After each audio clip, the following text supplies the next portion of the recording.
you're anywhere and you hear someone say something about like a house or living somewhere or like having a job, you're like, you want to buy? You'd like to sell? You've been divorced? How exciting! Let's do 3 properties. We're like, why are you so weird?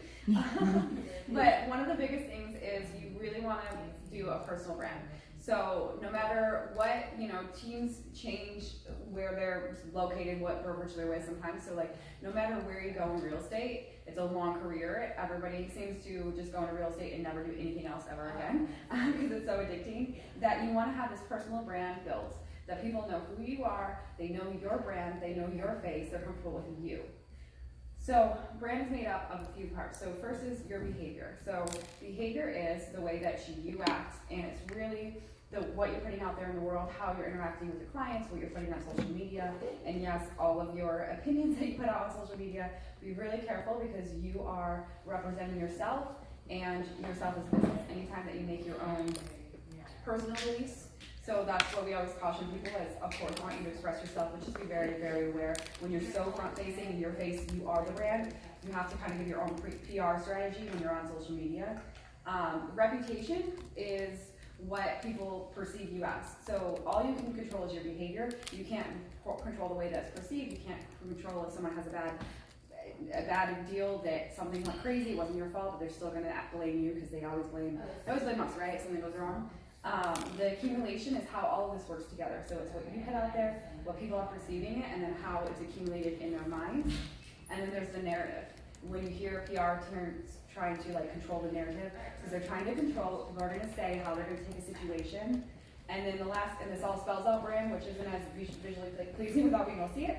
But the last is the device, which is how they're seeing you. So is it they're reading you in the newspaper? Are we in 1915? They're reading you in the newspaper. Is it a blog that they're coming across? Is it social media? Is it the bus station? You're on the side. You're on a billboard. What is the device you're using to find you? So all of that makes up brand, and it spells out brand, which looks really cool. You just have to take my word for it.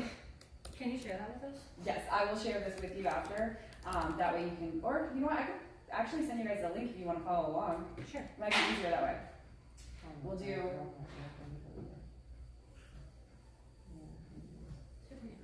Okay, I'm gonna send you. Wait. I'm gonna send you the view only link. Just give me a second. What's the easiest way to do this? Is it me emailing it to Ken and Ken can email it to you guys real fast, or? Do you have WhatsApp? I'm Right. Oh, I do. I have everybody on my WhatsApp, so I could. Okay. You send it to me, I could send it to everybody through Okay. WhatsApp. Got it. And then you pull the link. That will be easy. That way you guys can look through what I'm looking through. Alright, just give me one And I'll second. even send it to you, Gabe. Just let me know. Okay, so this is the full link, so just don't share this presentation because I don't normally give out the actual link. Alright, Ken, what's your number for WhatsApp? 407-726-0719. I know it's you because I see the sign. Alright, that should let you jump into this. From 734. Yep, that never changed my Michigan number. Okay.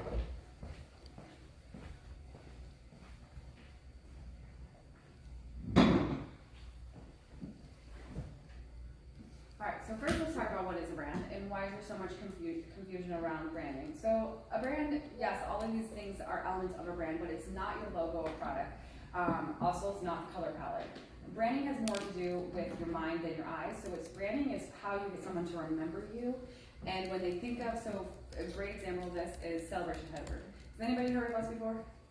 What do you think of when you think of Celebration Tedford? Sparkle. Confetti. See? Yeah, that's all of that is our brand. And it's intentional. So when you see our presentation, it's usually gold and black. We don't stray too far from those colors.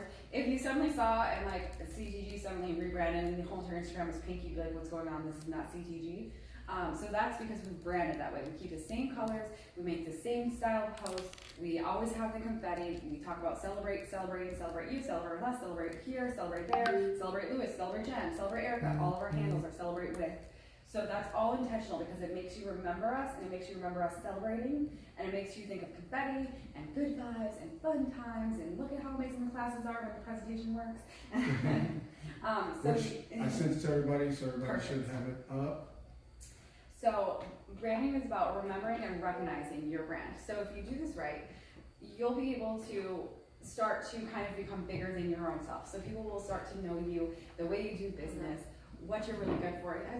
Anybody know like the realtor that's in your neighborhood that like everybody knows? Like they're usually like 75 because they can. Not 75 though. You know, they've been there forever, and it's like, oh yeah, they usually like run the Facebook page. They branded themselves so well to be known, distinguished in that area. So you just think about it as that's what you're putting out, what you want people to know about you, what you want people to remember you for. Sometimes people do this where they play around a lot with color. So like pink is your thing, and you wear pink all the time. There is somebody who's Pinky the realtor, and they always are in pink, and that's what they're known for. Now if you hate pink, are you going to deal with that realtor? No, you're not going to probably, because it's not a match.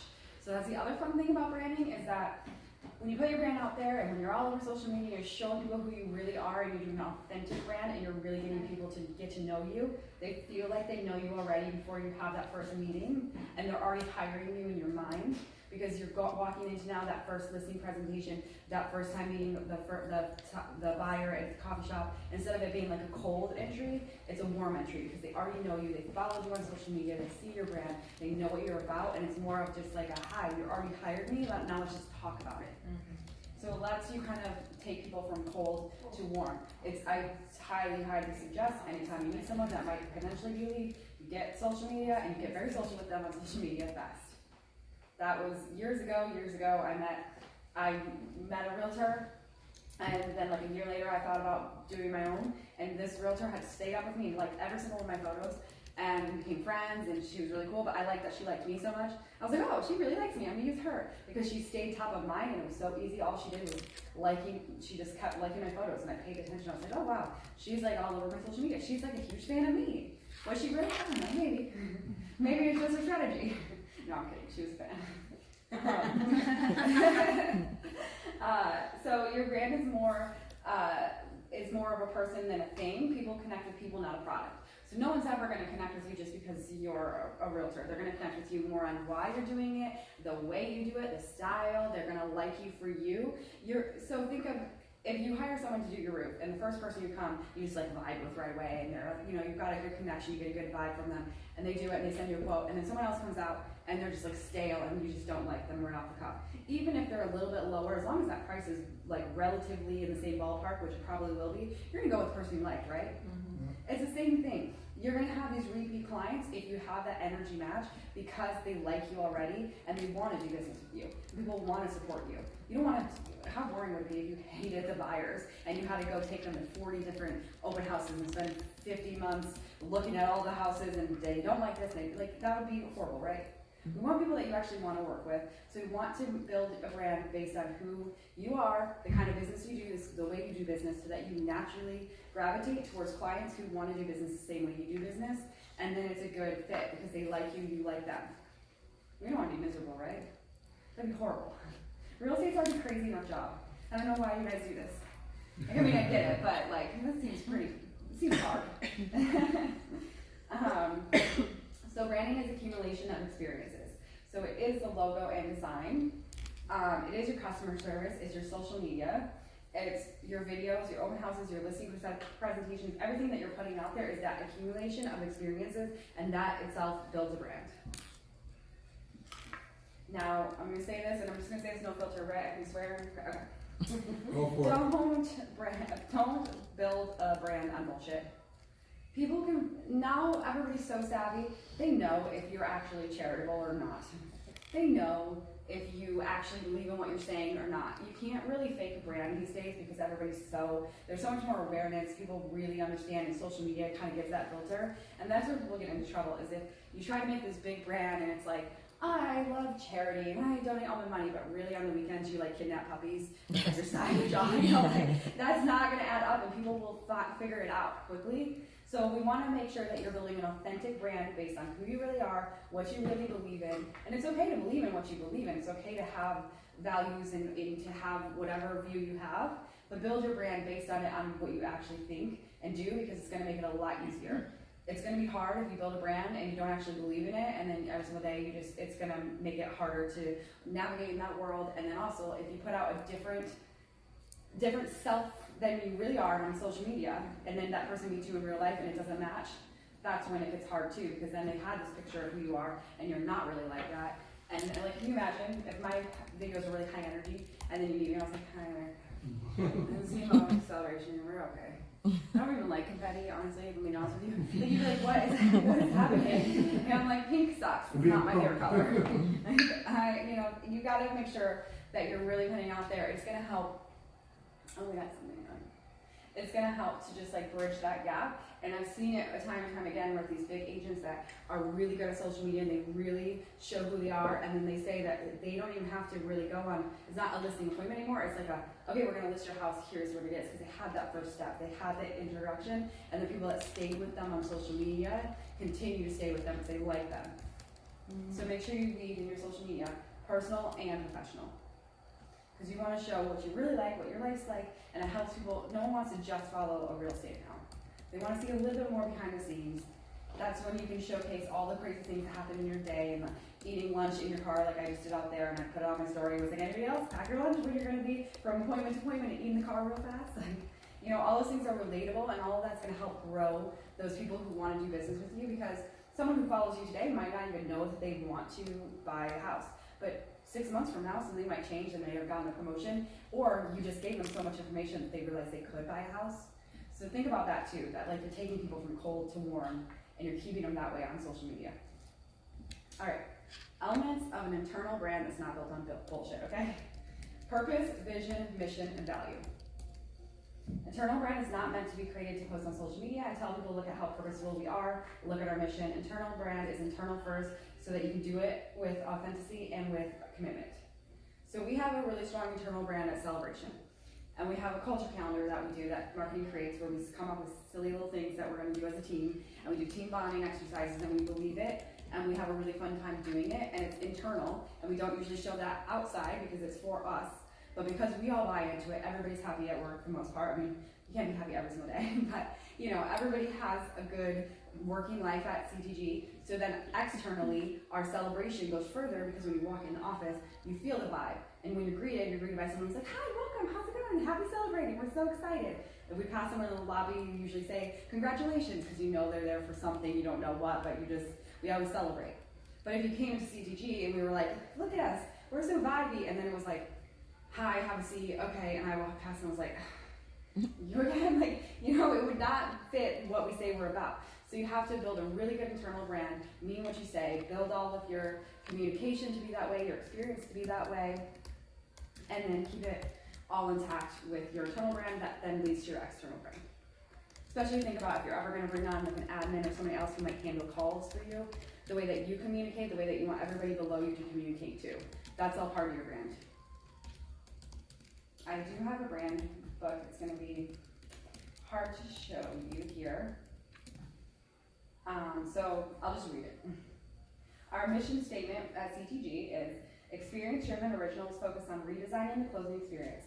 We are built on passion and purpose, believing in different, sparking change, and celebrating together. So in our mission statement, we said celebrating together. So everything we do is celebrating. We're celebrating together right now. We're learning about branding. It's so exciting. And then we have 3 major pillars, which is innovation, experience, and communication. So we make sure that if we find a new way to do something, we change the old ways, and we innovate. And we have a whole experience. We have our confetti candy closing, that's our closing experience. We have an employee experience, which is our culture calendar, and we have agent experience, which is all of these classes that we come out and teach, all the events we do.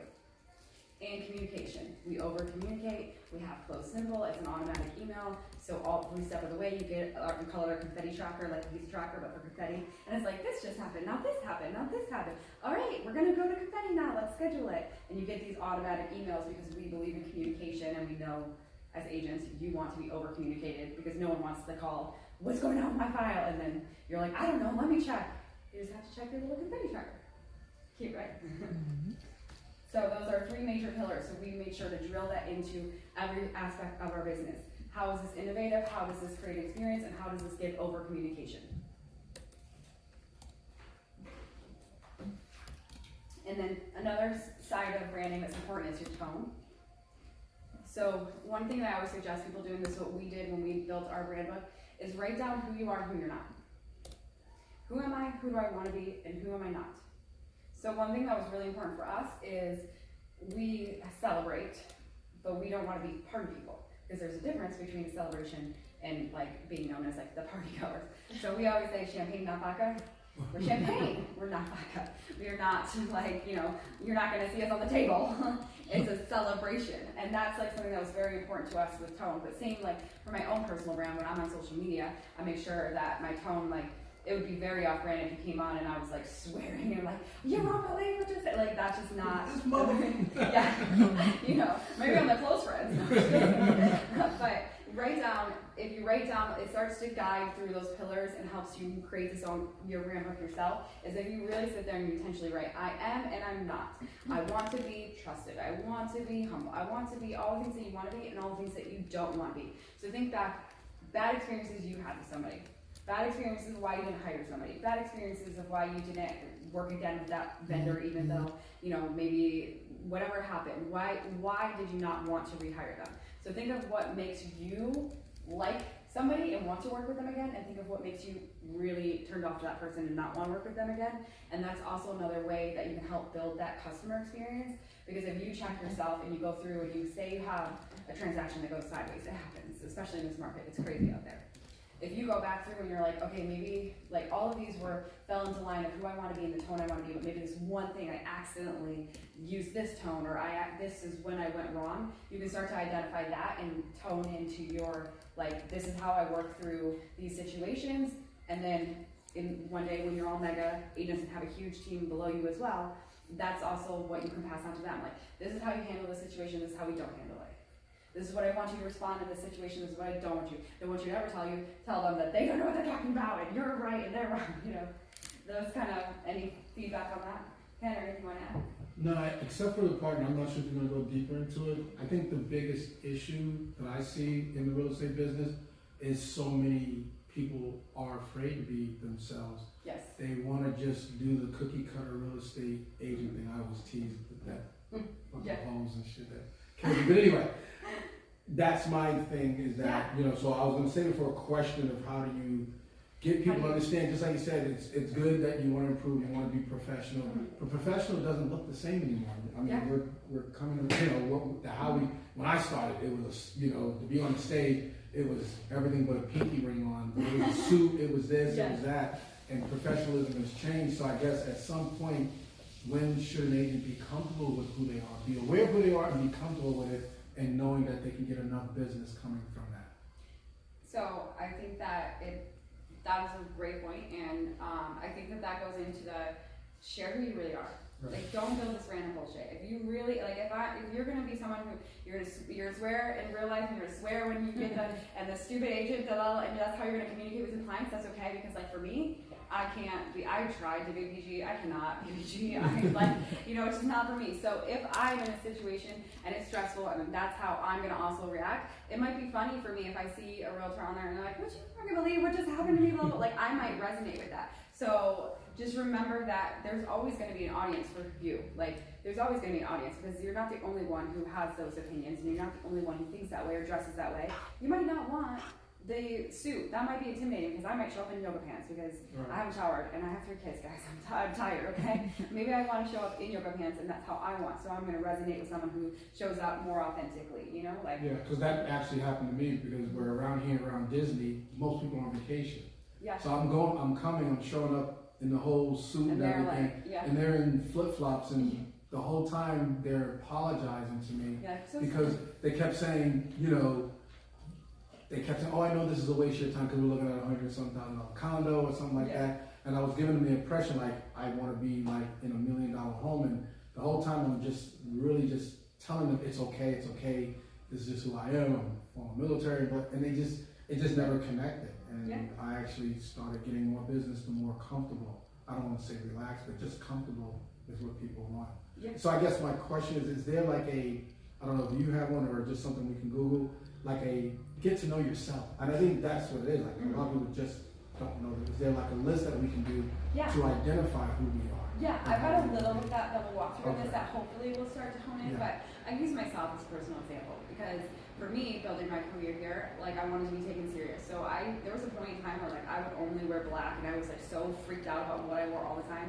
And then like I got into this role and I've been in this role now for a while. I left for maternity leave and took 2 years off and came back now, I've got 3 kids. And I was just like, you know what? I had to get to a point with myself where I was like, I'm gonna just be confident in this room, even though my laptop is pink and my thing is pink, and I'm gonna have like crazy heels on usually, and I'm gonna wear a lot of pink, and I'm gonna say things like and talk like a Kardashian because I watch too many, and my reels are silly. Like I'm just gonna own it because I know what I'm talking about, and that's just this like. So I vibe with people who are like, oh yeah, like okay, you know, especially if you love Kardashians, you're gonna really like me. If you don't, you probably won't. It's okay. But you know, like I had to get comfortable with that in my own self of like, this is what I put out there, and I'm not gonna overthink my social media. And I love Taylor Swift Frenzy, so if you go on my story right now, you'll see every single place they put out that day, and that's okay. But then suddenly it's like Monday, and I'm like, and branding, let's talk about this. Like it shifts back and forth, and you're gonna see my 3 kids because they're so cute. Like that's okay, like that's who I am. So people who like follow me, they get to know me because I'm showing so much of my real life and the times that I have crazy days and the times when the kids are sick and I didn't show up to work and I'm so sorry but I'm not answering your email because this is where I am and my babies are sick so I'm home and I'm mom. And so I think that helps people really, I think people really want to connect with people on a foundational level. Like they want to do business with people that they believe in, and I think that people hide how crazy it is to be in real estate because we're always on call. Like I'm entitled, my husband's a mortgage, so like there's always there's not one night where like the phone doesn't ring for one of us and there's something that has to be taken into like, you know, has to go and do whatever, a lock or whatever happened. It's crazy world out there, but it makes it so much relatable when you stop hiding that because there's so many people who also work and have kids and have to juggle it and then like, oh my gosh, I had to go do that and this happened and like you relate to those human connections. Social media almost took us like away from that for a while, and now it's Gen Z was like, no, I want authentic. I want to see what you're really like. I don't believe that you're like polished every single day, and look how amazing. And I have a video crew with me. Like most of us are doing content on our phone, and that's okay, you know. So I just think that that's needed, and I think that people really resonate with that. And also just remember the older people who like would be more like structured like that. They're not even on Instagram. They don't have a login to their phones. They're on Facebook being like, Sally looks great. You know, like, I don't know what we're doing, so like who cares? I think that you hit the nail on the head with that, and that's such a soapbox, so sorry for the little rant. But I do think that that's like, if you're just authentic and you show up, you're gonna find people, and it's gonna naturally weed out people who wouldn't get along with you, and who aren't gonna get along with you, it's gonna be a nightmare client. Because they're not gonna like the way that you respond, and they're gonna call you at 3 a.m. and you're gonna hate it. And we just wanna find people who like us, and we get through the deal, and like, you know, the interest rates right now, and we don't even want to talk about it, right? All right, so 4 elements that I want you to really hone in on. Purpose, vision, mission, and value. Oh, I can see, it's so wild because it will like show up who's like clicking on what, so I can see when people are following around. So we're in slide 5. So, I'm gonna talk just a little bit. So your brand story is your core and it's your why. It's not what the brand does, it's why the brand does it. So for me, my why is my kids and my family. So every single day, I wake up and I go do this crazy job where I'm all over and having to answer emails in between and in the real estate market because I have a family at home. So when I go home, I'm with my kids and that's my why and that's what drives me. So you find your why, and as you showcase more of your why, people start to really resonate with why you're doing it, especially in an industry like real estate where you have to be so outward facing with your accomplishments. Like you have to post that you have the just listed, just sold, look at my numbers, and that can sometimes for normal people who like work in like public education where they haven't gotten a raise in 5 years, like that seems like, wow, look at Sally over there, must be nice. You know, they don't know what it's really like. So when you take people into your everyday life in what you're doing and kind of open it more and show them your why, like, oh, well, she has a family. Like Sally also has a family, that's why she does this crazy thing and took the call at midnight. So you kind of break down that ice because we're one of the only professions besides like celebrities that like go to award shows and are like nominated. You know, like it's kind of weird, right? Like I guess teachers have it a little bit, but like normal people don't have like where they're like, I did 20 million. You're like 20 million. They're like, did they make 20 million? Like, okay, it must be nice. You have to kind of you bridge the gap between that, but you also do have to put that authority out there for people to know. I am a top producing realtor. I really do know what I'm talking about. So what do you do? Why do you do what you do aside from the money? Obviously, you don't want to make 20 million. That'd be great, right? I know that's not really how it works, but just humor. You're not far off. So think through, like, are you helping people? If you are, who are you helping? What are you helping with them with? Does it have a knock-on effect in their lives? Like if you do this, or it doesn't have to be just real estate. Like say you're really involved in a charity, or you start your own organization. Like what effect does that have on other people? Is there something in your town or in your neighborhood specifically that could use some more support, that you could build something around? Does your audience feel the same way that you do? And what's the common denominator? So think about if you have something like this, and I have a good example in a slide coming up, but how will you take action? What are you going to do and how are you going to do it? Is it going to be funds, time, resources, or skills? So for me, when I went on maternity leave, this long story, I'm not going to bore you with the details, but I ended up, it was COVID, so I took 2 years off. And when I was paused, one thing that I wanted to do was I wanted to give back.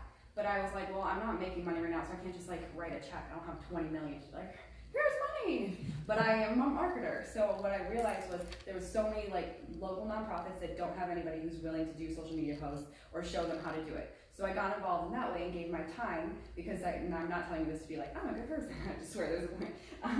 But I did that because I was like, this is what I'm going to commit to, is I want to give back to some of these smaller organizations. I have time right now, and I know how to do social media. So we helped with social media for a couple of different places, and that was something that I was like, okay, this is how I'm going to take action. So it might not always be resource-based. It might not always be it might not always be funds. Sometimes, like, if you want to partner with something or give your time, or like some of these really great organizations like Homes for Heroes, don't you have to like sign up to, like Homes for Heroes, that kind of stuff, that can also be things that you do that are part of your why, that aren't money-based. But there's a realtor in Volusia, and she created an organization called Finn's Lunchbox. And what she did is she partnered with Volusia County Public Schools and helped fund all of the schools, the delinquent school funds for kids' lunches, like elementary school. It was something very personal for her, and that's something that she did, and she wove it into part of what she was doing with every closing, and she was giving back, and it was part of like her foundation and her brand. Now, obviously, that's a really big picture, and she's been in it for a very long time, and she, had the resources to do that. But just to give you an example of sometimes you can take cool things like that you're really passionate about and weave it into your business and showcase that why you're doing it and what drives you. And it's a really good way to connect with people too in that aspect. So think about your brand mission and your brand vision. The mission is right now, every day, and your commitment to what you're trying to do. So trying to get to that $20 million producer, trying to get here, I want to do this. And then the vision is your future, your someday, and your ambition. So what's the goal? Is your goal that you want to be a $20 million producer for the next 50 years and then retire for 2 days? Or is it that you want to do all of this and then your ambition is in 10 years time I want to be doing this or that? It was really, really helpful, especially in an industry like this where you guys don't get like a paycheck. Like you have to really work for it. You have to really, it's commission based, it's hard to have that inspiration and vision boards. I know it sounds lame, but I believe in that kind of stuff of like really writing out your goals and really setting this through. In 5 years time, I want to be able to do this, or even a year. If in 1 year I do X, Y, Z, I can take my kids on a vacation, and that's something you can work towards. Like just really think through your mission and your vision, because it's going to help you when times are tough, especially when the industry, like right now, when it's tough and it's not easy out there. If you have those in mind and you have that goal and you have a bigger vision, but it's also something you can share with people who are following your journey. So if you kind of showcase like, okay, my goal is the end of the year, I want to be able to do this big trip with my kids, or if I want to be able to do blah, blah, blah, blah. This is what I need to get there. And then it's, November and everybody knows about this. You're like, you guys only need to sell 3 more houses this year and then I can do this thing. Guess what? I bet you're going to have 3 people pop up and be like, I was thinking about it. Like, why don't we use her? I'm not saying that you have to emotionally hostage people into using you, but just trying to give an example of like how this can go bigger. So answer the question, you can write this down. What does my brand aspire to be? Where does it aspire to go? And what does it aspire to achieve? So where do you want to take it? What's your real vision? Why are you in this room? Why are you learning branding? Why are you trying to get into this industry in this time, in this market? You know, there's got to be something that's pulling you to do this other than just you love homes. Then you love real estate that much.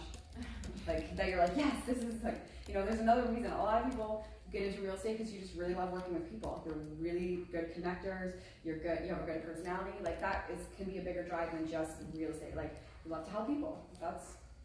It's good to love to help people. Is this hitting? Yeah. Okay. Alright. Brand mission is about your commitment. What are we committed to today in order to achieve in the future? This also works really well with goal setting. I don't know if you do any of this kind of where you work backwards. How many houses do you have to sell to make X? Very practical of like, what do you need to do today? How many calls do you have to make today to get to the future you want? How many, you know, doors do you need to hang on statistically until you can get to the part that you want to be? Same thing with like brand and brand aspiration. It can be something so, you know, it can be something small or it can be something big of like, I want to be able to start my own charity one day. What does that look like? What do I have to set aside? What do I have to start doing? What can I do in the meantime? Can I volunteer somewhere? Can I do something else? So start thinking of it as like your well-rounded, full personality, more than just the real estate. Behind the brand. The keeping up with the Kardashians. Alright, so your brand strategy will have a purpose statement, a vision statement, a mission statement, and a value statement. And I know, we kind of touched on this before, people are very afraid of putting their thoughts out there of what they believe in. And you do have to be kind of careful in this kind of cancel culture where, you know, that we're in, but you still are allowed to have your values and your mission and what you believe in, and you're allowed to believe in one side or the other, like you're allowed to have that still. So don't let it like PR scare you into like never saying anything. So do you want to go into any of that side of it at all, or? No, not right now, but it's really about, again, just like you said, having that niche, having that direction. Yes. You know, that really helps you. Yeah. If you don't know where you're going, you don't know the steps to take. Number one thing I would say, oh, do you have a question? Yeah, I mean, it's kind of like, I guess, like a personal thing. Mm-hmm. Like, I don't really like my social media, I don't like putting, like, myself, like, not myself, but, like, my life, like, because I don't really do that much, and I don't, like, I'm not around my family that much, but that is the reason why I'm doing it, so it's, like, hard, like, how do I showcase that when, like, I'm technically not comfortable showcasing that, because I don't want it to be, like, my sister feels like I'm really only around her and my nieces and nephews because I want to put them on my story and be like, this is the reason why I do real estate. You see what I'm saying? Like, how do you kind of like implement that in a sense of not making people feel like you're an influencer at the table who's like, hey guys, look at my video. Yeah, exactly. How do you do this without everybody in your family being annoyed with you? Good question. I saw a funny meme. It's funny. I saw a meme about it. It's it's a video, and it's a coffee shop workers like a Starbucks, and then it says something, and then you like how I can see the window, I can see people when they're walking in, and they say how the coffee staff acts when the influencer walks in. Everybody was just so everybody was like, this shit, because they felt like they're gonna be now part of this person's content, and it was like an overkill. So I think it's like a balance. All of our marketing and all of our social media. So whenever we're walking through another office that's not my normal office, everybody's like, I didn't put makeup on today. Right. So they already touched. No, I think that it's okay to not want to be an influencer, and I think it's okay to not show everything. Because that would be you wouldn't be authentic to yourself if you did. Because I know something like you were just a lot of people say you should be like 80-20. Don't listen to that. Just go with. You know what I mean? And it's like everything on my page is like real estate related because I don't want to put my life out there. Like on Facebook, it's a little bit more family oriented, so I'm okay with doing that. But like I feel like obviously on my Instagram, for example, I'd rather it just be all like real estate related. But I understand what you mean. Not everybody wants to just follow a real estate agent. They want to follow people. So it's kind of like. I think that one way you can take it is so lean into reels, and you can make the reels real estate, but you can do it like in a way that's more, gives a little bit more personality, because that, and if you're comfortable, I mean, you can edit them so you're not in it, but I do think that like being the face and no, like all you're okay with it.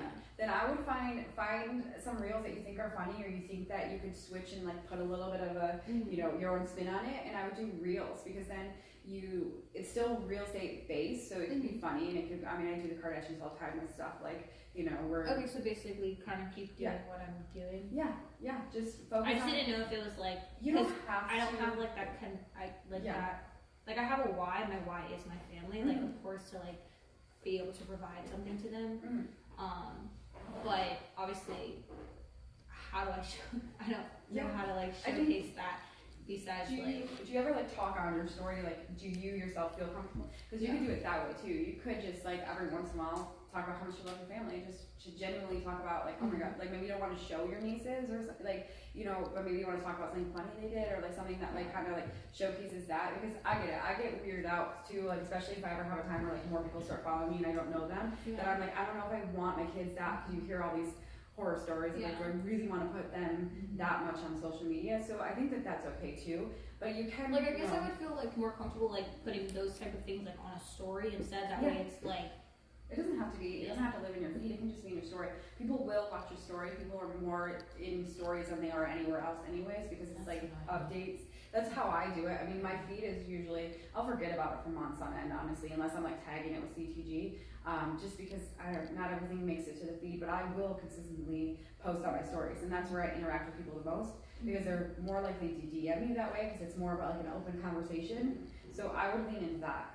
Especially like, you don't have to, you know, the feed can still be glamorous and pretty and just all the real estate stuff, but use the stories to leverage that.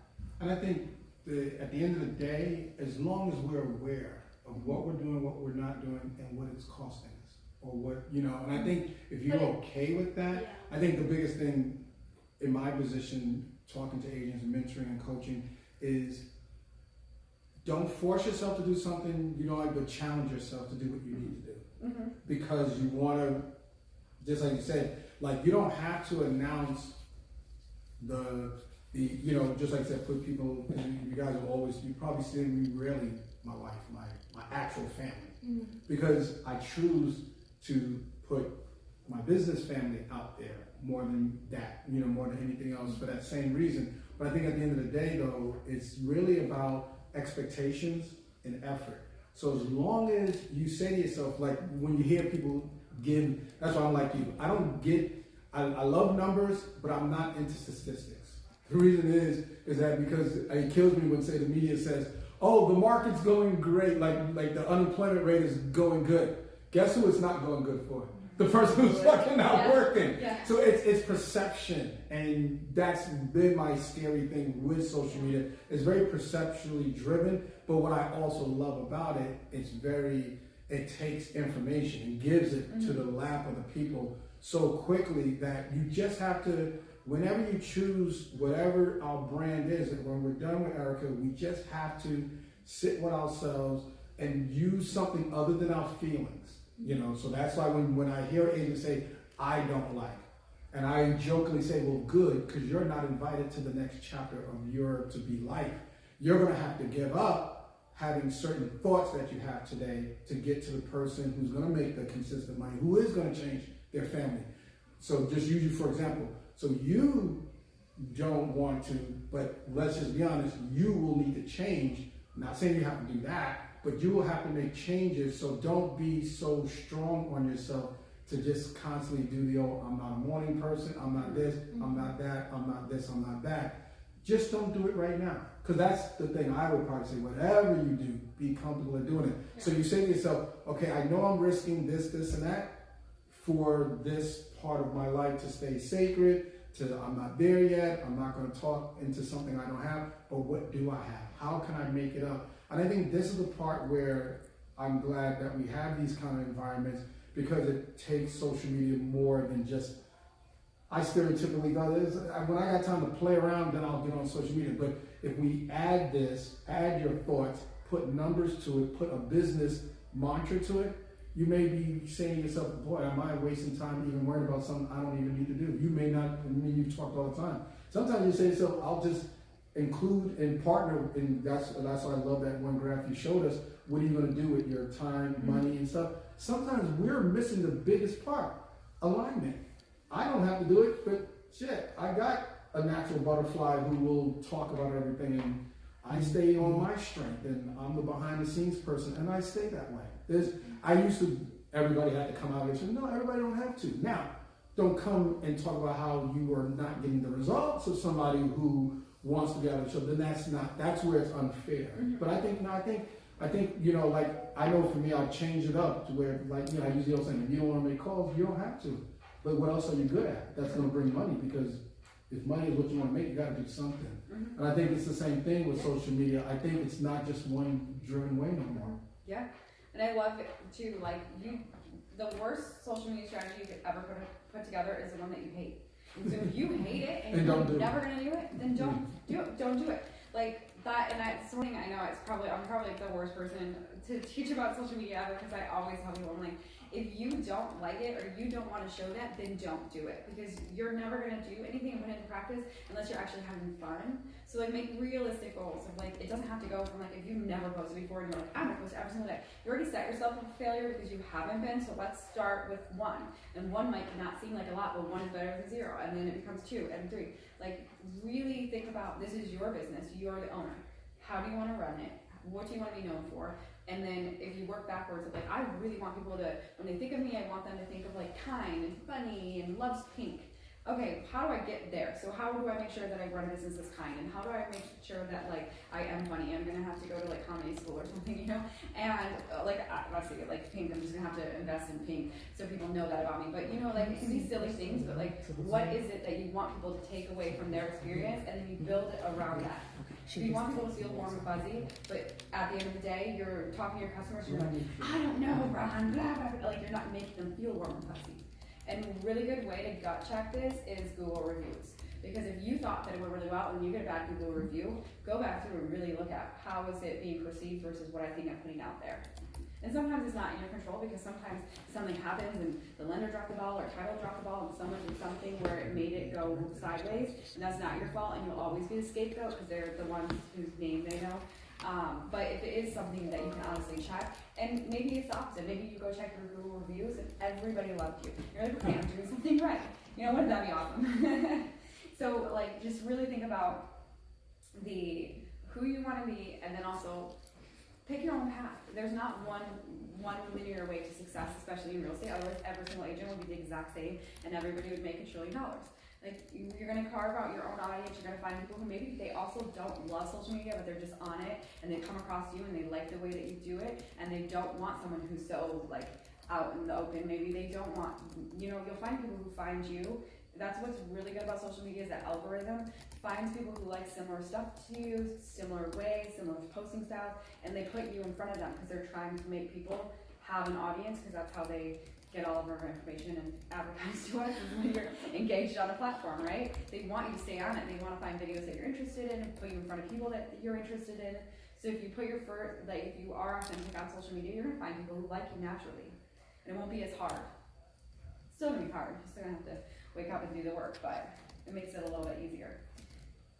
Core value is something I love for people to just put in, and it's not something you ever have to actually tell anybody, but it can just be something that even if you just put it on your desk and keep it somewhere where you just remember, and it's like just 4 or 5 keywords: respect, loyalty, something that means something to you. I think it's really important, because then it just kind of keeps it in it's like the vision board. When you look at your vision board all year and then you realize you manifested it all, but really you just like had that reminder and made you go do those things. Core beliefs, I love it. Ours at CTG, profit will come if we lead with passion and purpose, innovative thinking in a stagnant industry, customer service is our priority, we are ambassadors for our realtors, buying a home is a celebration, closing out one should be 2, we are marketers first, no 2 transactions are the same, we know our customer stories. Now that was something that we learned because we started doing closings with confetti, and you realize really quickly, not every closing wants confetti because some of them are really sad. And no, we didn't do that obviously, but like if someone walks in the room and they're really sad, you're not gonna be like, so oh, confetti! You know, if there's like very, very small children that are freaked out by noises, you're not gonna be like, confetti! You know, so that's something that we learned too, is like you shift sometimes based on who you're working with, so think of it that way too. Like, it's okay to like put all these things and write a plan that this is exactly how we do business, and then have times where it shifts a little bit or you act a little bit differently. It just happens, you know? It's not gonna be this perfect like cookie cutter transaction every single time, you know? People are people. They're gonna be people. How do you clean up the confetti every time? You guys it's not me anymore, but did do my fair share. I was the one who came up with the, like, you know, we had to come up, that was Amanda's idea, my boss, and then she was like, how are we gonna make it happen? And I was the one who found the actual confetti cannons that we use today, and it was like, now what? And then it was like, okay, here's the whole process. And for a long, long time, it was me, like in heels. I'm like, this is horrible. Why did I do this? But still right here. Yeah. It gets in. Yeah, you take it home with you, definitely. Brand positioning happens in the mind of the audience. So it consists of 3 main pillars. So it's your audience, your competitors, and then what makes you different. So I'm gonna walk you through that. So you want to do a little bit of research and find gaps in the market. So what I mean by that is your audience. You want to understand them, their emotions, their lives, their problems, their fears, and their desires. It's important to know this because if you know who you're going after, you know what content they want, you know how to do everything else. So for example, first-time homebuyers. First-time homebuyer is going to be completely different than a retiree who bought 3 houses in the meantime and now they want to downsize because little Timmy went off to college and they want a little condo. They already know it. First-time homebuyers know nothing because they don't know. You don't know what you don't know. I didn't know how to buy a house until I bought a house and I was like, wait, I can buy a house? Are you guys kidding? Like, I don't feel like I'm that responsible. Like, you're going to give me keys or something, you know? Like, so it's totally different based on who it is you're trying to target. And I get it. Real estate is hard because you can work with 55 different home buyers in a week, right? You can talk to so many different people. But if there's one that you really love, or even if you want to make a ton of different segments of like, this is what a first-time home buyer is, this is how I'm finding them, they're finding me on TikTok, and they like my dancing videos. And we meet for coffee at, not Starbucks, because they're anti-corporation, so we're going to go somewhere, you know, cooler, because we're Gen Z, right? And I'm going to slay my outfit. Listen, I just went the Eras tour, I told you. I've been done with the 13-year-old. I do have a teenager. He says I'm cringe, but I think that means I'm cool. So if you know who you're trying to go to target and who you're trying to bring in, then you know where you're going to be, because it's going to be a different platform, it's going to be a different medium, it's going to be a different way that you're going to find them. So really drill into who that audience is, and then think of who is somebody else who is really doing well in that area. And I don't like copycats, so don't go and copy off someone else's, but it's a good thing to know someone else's strengths. Like, what is something else that they're doing that's really well? And maybe there's a part of it that's like a big weakness of like, this is something that they're not doing well, but that's something I would do really well. So maybe I can take that little segment of the market, and that can be what I drive into and what I really focus on, is that one side. So maybe it's someone who, like, I don't know, I don't have any examples, I gotta think of one. For what? Like something that somebody else is doing poorly that I could then become an expert in. Oh, it could be a lot of different things. Yeah. I know, I opened myself up way too wide. That was let's just say. Like what Brianna is, like, she's not. Yes. Some people are not good at reels, but Brianna is a rock star at reels. Okay. Yeah. We got the, I didn't know. Okay, you're gonna love that. So maybe you're gonna drive on myself than everyone else. Apparently, you already have your marketing strategy. That's it. All right, so that's gonna be let's say that's your strength. So you're gonna really dive into that, and you're gonna really connect with, let's say, call her Teresa. Teresa's your first-time home buyer, and whenever you meet a Teresa, you know you're gonna close the deal. So maybe you drive really, really deep into Reels, and you just focus on that one segment in Reels because it's where you see a weakness. You don't see a lot of really good Reels that are putting out education of how to become a first-time home buyer. Like, look for holes in what you think that you could do really well, or maybe there's not enough communication on, or maybe you know different programs that work better, or maybe you have creative lending solutions. So, think of things that you could do a little bit differently and judge it based on if your audience. The biggest thing to take away is who is your audience and what information do they need, and where will they receive it. because of your audience. I feel like I already knew that, but like I feel like I already knew that, but like I feel like now that you're saying it, I'm like, okay, well, I need to do this. Yes, you do need to do that. So, Sometimes you always doubt yourself until you like hear someone else say it. You're like, no, I knew what I was doing. You did. Yeah. We can be done now. Because a lot of like the people on my social media are obviously like Gen Z, like my age. So they're like 22 to like 18 to 24 is like my range, like 18 to 24. So a lot of them are like don't know anything about owning a home or even thinking they can own a home, but they know they can rent because everyone always said, hey, go get your first apartment, rent. Yeah. So it's kind of like literally exactly what you said, like leeway into giving them information about first-time home buyers, what it is to qualify for a home, what's the difference between renting and own, is there a big difference, rather than like obviously someone whose targeted audience is people who already bought homes and they're on interest rate and they already know all that stuff. So it kind of makes sense. Yeah, that's a great audience because they don't know that they're in the market, but they could very well be in the market. And especially when like rent comes up and it's going higher and higher and higher, you know, a lot of people don't know, like people think, I've had to have a career for 10 years to buy a house. Like, I mean, you see your parents, they're, you know, much older, you don't think that you can be established as quickly. So that kind of stuff is going to be really resonate with them. Like, hey, maybe you are ready. You want to know how you could be ready? This is like all you need is this or that, you know.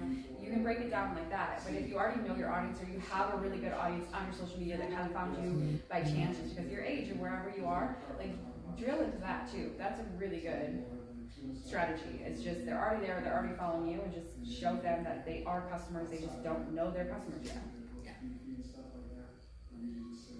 So you take that and then try and find something that makes you a little bit different. So for you, you're obviously young and you know all the hip lingo. I'm not as hip, so I don't know. I'm not gonna, you know, I can try, but I'll be like that cringe mom on TikTok that they're like, ma'am, please sit down, you know. But you already have that, so you know, like think of these things that make you that give you that little edge and something that you really like or you're really passionate about, and then see how you can take that and run with it. Like maybe you're obsessed with coffee, so you meet somebody for the first time, you talk about if they're ready to buy a home, you meet them at a coffee shop, but you explain to them why this coffee shop is the best. And then anytime you take them out, you show them, hey, just so you know, 5 minutes on the road, there's a foxtail. 5 minutes this way, there's a blah, blah, blah.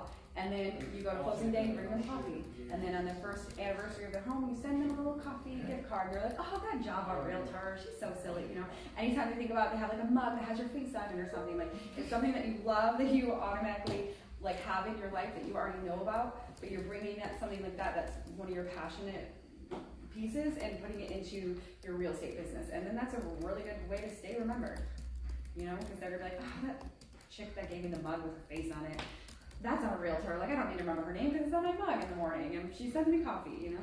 I'm gonna become the coffee realtor. I'm just kidding. Coffee realtor. That's so true, because a person I used to work with, her realtor gave her like a candle waxer with like her logo on it or like something like that, and she's like, it's still in my living room, and I bought my house like 10 years ago. Yeah, and then when she thinks about it, she thinks about it. Or she thinks about her. A lot of people don't remember their realtor's name after like a year or two, and it's sad because you spent so much time with them. And even like great realtors, they just like people forget. Do you remember like who, you know, the person that you loved that you sold the car? Do you remember their name? I mean, you didn't spend as much time, but like you just naturally, when you kind of get out of that cycle, you kind of stop thinking about it. And then it's only when they start to thinking about it again, do you then realize everybody you know is a realtor. You know, you think, I'm gonna get a yellow car because nobody else has one, and then you see the next day 55 yellow cars because you're thinking about it. It's the same kind of thing. It's like those little reminders that you can just, that's like the whole thing with a personal brand. A color that can make them remind you, a style, a way, like for us it's confetti. And there's been times where someone else has tried to shoot off confetti and someone's like, oh, I just saw you do blah, blah, I didn't know you had an office there. We're like, we don't. But they just assume because they see it, like those kind of things that you can take. And not everybody has one that can be like that, you know, like coffee or like flamingos or the color pink. But if you can find something, or just maybe your customer service is just so good that people just really like working with you, that you're like, you have to meet my cousin, you have to meet my so-and-so because they're just gonna love you so much, you know? Those kind of things work as your personal brand too. The realtor who sold us our home in last July, she sends us seasonal cards. Aww. Christmas, spring. She even gave, I think she stopped by the house and she dropped off like some candy in a little bucket thing. Popeye? Yeah, I'm sick of it because I'm a realtor now. I'm like, stop. But my husband is like, okay, she's really trying to keep up with us. She's trying to keep us or have us keep her in mind. And you just look at your husband and be like, I'm the realtor. right, it's over. I'm the captain. Right, I'm the captain now. No, yeah, I mean, it really does. And it's like, we are so, like, I work at marketing every day. We talk about Popeyes all the time. We make them for, you guys, and you guys make them. We kind of get sick of it, and you're like, oh yeah, but you forget, like, that normal people don't have that many, like, corny people in their life. Where they're like, did you just stop by with a pumpkin and, like, a kit for my kids at our house because you sold it to us 2 years ago? Like, all that kind of stuff. It lands with them because, they're not used to it. Like, think about before you were a realtor, did you ever have those kind of experiences? Not really, probably, unless you have like some weird job where people just like pop by and brought you stuff all the time, So it's exciting. People want to feel celebrated, and they do want like that excitement level, and especially people who just want to know that you care. Like, I think the notes are great, the cards, all that kind of stuff. It doesn't have to be that often, but like once a year, sending out cards to all your previous clients is a great idea because it just gives that like. It gives you the warm and fuzzies, and you want to feel like you care. No one wants to walk away from a closing table and be like, she just never wants to see me again in her whole life. Like we want to feel like we have that connection. All right, so you all have the presentation, but I mean we can talk about branding forever. So does anyone have any like specific questions or anything you really want to cover? Also, not gonna have a cough. Yes, thank you. I was very nervous because this weather today, I was like, I am going to die up there. So when you have multiple generations on your social media, or you don't have a specific client base yet, do you just stay broad with your marketing, your social media? Or? Okay, so question. So when you're saying that you have this on, are they all on one platform? Yeah. Like you've got everybody on, is it Instagram or Facebook or TikTok? Both. Instagram, okay. Facebook. So do you notice like a difference in who's on Facebook versus who's on Instagram? Yeah, so Facebook is more so of the older, and then Instagram, younger. So the younger, historically, and this is not, people surprise you, people are on different platforms, but usually TikTok is like 25 younger. Some of us are on TikTok. I'm not. I can't keep up with that. I just want to see my reels on Instagram 2 weeks later, and I can then, But so you're still, even though you have different generations, you're still kind of it's kind of segregated because Facebook historically is older, and then everybody else is on Instagram, and then even those who are like even more with it are on TikTok because it's a whole nother platform. So you can still kind of diversify it because your Instagram, you're still probably first-time home buyers, but sometimes people who haven't bought and sold in a long time need that same kind of information of like, oh right, here's how we sell a house for the first time. So you can kind of take those, and then Facebook is probably going to be people who are closer to maybe retirement. Okay. I don't want to say it's that, someone's going to be like, I love Facebook, and I'm like, okay, sorry. Yes, Facebook is cool still. Okay, well. Cool. MySpace. You're still in MySpace. Yeah. Still trying to make it happen. But yeah, so I mean, that's a really good one to figure out though, is like who it is you're trying to talk to and what device they're using, because if there's someone who doesn't subscribe to email and you're sending out emails, you're never going to reach them. Also, if you're trying to put like, hey, did you just retire? And it's on a reel on Instagram, good luck. They're not seeing it. You gotta put on a reel on Facebook and then format it. You're like, Dana, did you see it? Stop commenting. What about now?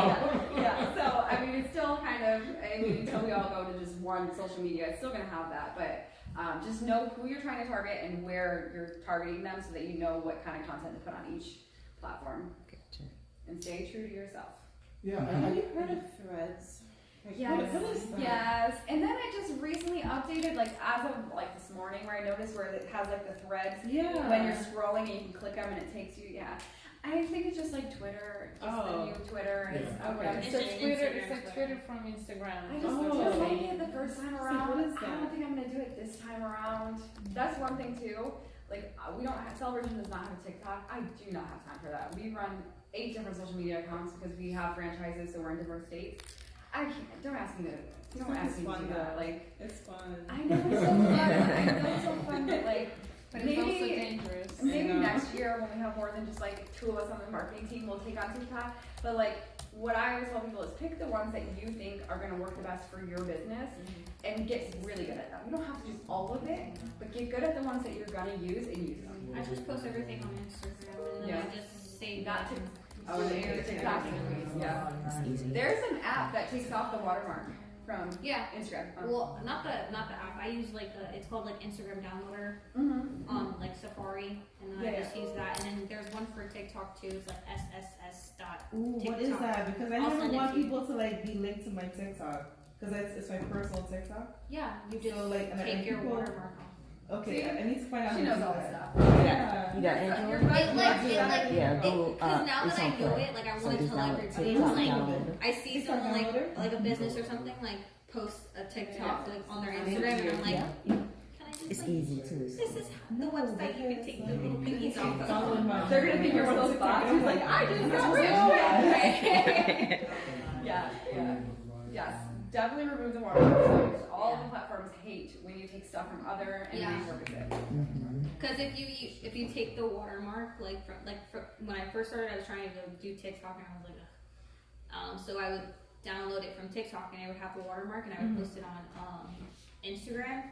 And Samantha said that since it had the TikTok watermark and it's from TikTok, they won't push it as much because you technically didn't make it on Instagram. Yeah. They want you to spend all your time on their site. Yeah, they really do. They want you to stay on it to be. They want like original content. Yeah. So thank you so much. With my question is this. Because I see this happen all the time. Hey, see you tomorrow. Time. So we get hyped up. We have this fire. And then we expect the immediate gratification. Yes. So when it comes down to branding, before we make changes, before we change into lanes, what's a good mantra? Is it 3 months? Is it what would be your suggested? Okay. Give this a shot before you rebrand yourself again and again and again. Okay. Yes. That was a fatal mistake too. Rebranding too often or changing lanes too often. I would say don't teach it off of like a hard 3 months. Effort. If you are every single day putting in the effort, even let's say 4 times a week, you're putting in the effort, you're really being intentional with your posts, you're really posting stories and you're saying you're actually following through with it, and let's say a month, 2 months goes by and just nothing, I would change up something of what you're doing. But it doesn't necessarily mean it's a redesign. It might just be that you're posting a video and the videos that you're posting just aren't no one's finding them interesting or they're not enough movement. So there is a lot to the way that you post. So first of all, there's a 5-7 second rule. So every 5 to 7 seconds you need to change something in the video, otherwise people just go nose blind to it and they just tune out. Also, there's a thing, and it's not relevant for you because you're not a millennial, but the millennial pause. Do you guys know? Where we just before you start the video, you're like, hi, blah, blah, blah, and we always do this breath and it's this pause, and it's just this weird thing that we all do. And so you edit it so that you don't start on that. Start on whatever it is you're saying, make it pop. Change. It doesn't even have to be super exciting graphics or anything, but if you're saying like this, and then in 5 seconds, just movement, because our attention span has gone from whatever it used to be, 3 seconds down to a nanosecond now. It's you have to be so quick. And the reels that you're competing against, and the attention, they're always quick. There's movement happening. They're interesting. You can't just post the interest rates today went to blah blah blah. Nobody wants to hear about it. But it'd be interesting if you were hey, or not. Don't start with hey. Hey, how would you say we're happy? If you were something rent's coming or lease is almost done. Did you know that you didn't have to be in a career for 5 years? You only need blank to qualify, or here's a home that you could own if you did this instead of that. Those kind of things that are interesting. You gotta think of it backwards.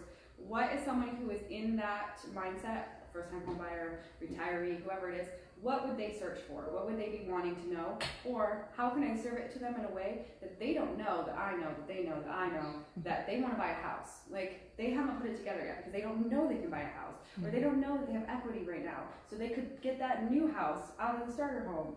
Unless they bought it last 2 years and have a 2% interest rate, these things that they don't know about just yet, tell them. I didn't know I could buy a house, and then someone was like, you could buy a house, and I was like, wait, what? I was like, oh, okay, how do you buy a house? You know, like people don't know what they don't know. So they might not know that they're sitting on equity, but make it, just think of the way that you like to see videos, the last 4 videos that you can think of, recall in your memory. What were they like? What was the tone like? Because it probably wasn't like, can I have your attention, please? I'm going to tell you about interest rates. Like, you know, just try and do it in a way where it gives a little bit of personality. That's how people will start to get to know you. And make it fun and have fun with it. Don't take it too seriously. Don't worry about every single thing that you post. And even like how I was just taught YouTube before this, it takes 20 videos on YouTube before the algorithm even picks you up. So don't forget that sometimes you just haven't been doing it for long enough. That's the other thing. And views are so deceiving. I have one reel right now that's at like 500 views, but it has like almost 100 likes, and it's got all this engagement. And it's a successful video, but if you just looked at it and you're like 500 likes, like when did we stop thinking that 500 likes or 500 views was not a lot? 500 people who saw this dumb little reel that I made on Saturday. You know, like so, and there's ones that have thousands and thousands of views and like 3 likes. That's not successful because nobody liked it. You know, so we have to stop thinking about it on like this grander scale and start really driving into. The point of social media is you want people to buy or sell with you, right? So if your social media at the end of the year got you 5 new people that you never would have been in front of, that's a successful year. If it got you 0, it wasn't. So even if you have 20,000 followers, if they're not intentional and they don't live here or they're never going to relocate here, then what's the point of growing an audience? 40,000 followers, but none of them are going to ever do close to Celebration Title Group, then what's the point? You know? So take out that worry or imposter syndrome of like, I have to be an influencer. Like people don't actually want you to be an influencer. They just want you to have influence on what you're doing. That was my 55 different soapbox. I'm really a lecturer. Like, all right. I feel so much better because like we all feel like, oh God, I'm not like, you know, not worthy. You have to, you just remind everyone just to be yourself. Like that's the one thing people are like afraid of. I think that's the ultimate. I fall into this trap myself all the time. Yeah, about like we'll put together something funny with the team, and it was like this idea. Like just this happened. We just posted this video. And it was called Hey Steve. It was a script I wrote myself. I was really excited about it. We did it. We had like a videographer came. It was a whole silly thing. The whole plot is that this guy Steve comes in and he's like dumbfounded, never seen confetti before in his life, and he's so excited that he starts telling everybody everywhere he goes. And then at the very end, it was like. Home of the closing experience you can't stop talking about. Just ask Steve. And he's in pajamas that are like branded. It was like a whole thing. And it was cute. And I sat on that video for 3 months because I kept being like, it's just, no one's gonna like it. It's just so dumb. And then we just felt like, like I even fall into that. Like, we have to get over this, like, who cares? If only 5 people like it, then 5 people liked it. And who cares? Like, you know, you gotta, I think that Instagram's trying to correct that, the influencer, because so many people paid for stuff. So there's bots, and half of the engagement isn't real, and it's not actual views, and it's not actual. So like they're trying really hard to make people start to like build community, so it's a real engagement. So just take yourself off of the pressure of like, I'm not going to be an influencer. I don't care to be an influencer. I don't want 20,000 people to like my stuff because that's weird. I don't want people to know where I grocery shop. That's weird. You know, like. And so build a community of people who will actually do business with you that you can refer and they can refer, and build that community. Think of it as a community, and your brand is just how you're putting your best foot forward. You know? Okay. Nice. Thank you. I'm so glad you didn't call off. Yeah, I know. I'm so excited. Intense environment. Yeah. Will somebody take a picture of me? I just want to. Yeah, I was gonna say.